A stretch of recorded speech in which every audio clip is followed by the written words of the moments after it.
Also tonight, a whirlwind tour of Hampton Roads by one of our members of the Senate. A packed schedule for Senator Tim Kaine as he checks on a pair of local projects. Kaine started the day in Chesapeake to check out a new VA facility. Then it was off to Norfolk to get an update on the wind energy project off the coast. Both stops have connections to issues being mulled over by the Trump administration.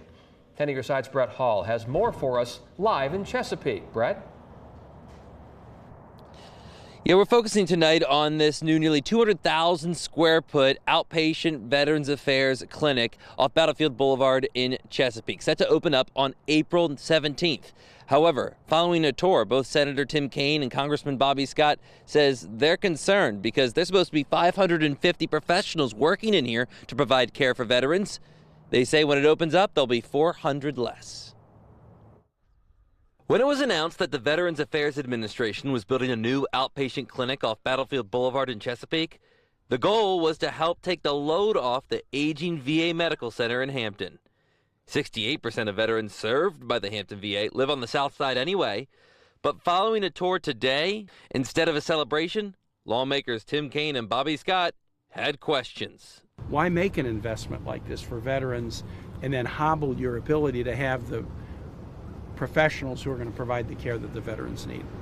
According to the pair, while the facility was built to provide everything from primary care to dental services, with 150 staff members expected to open the doors, Scott says not as many veterans will be able to be seen. And to cut back on basic health care, the way the Veterans Administration nationally is doing, is just outrageous. Thousands of probationary VA employees were terminated last month on the recommendation of the Department of Government Efficiency, while a federal judge has ordered them to be reinstated. They've called some of them back and they're saying, no, I've had enough. And so it's making it difficult, very difficult. The pair said the chaos is not what veterans serving our country signed up for. And I spoke to one of those veterans that worked for Veterans Affairs that was laid off. We actually featured her the night of the joint address to Congress. She was Bobby Scott's guest, and she was saying that she has not returned to work yet. She's still talking with her supervisors to try to figure out what's going on.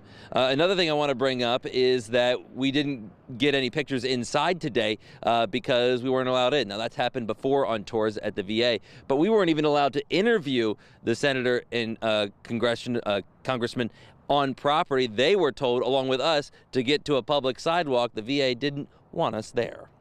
We're live in Chesapeake. Brett Hall, 10 on your side.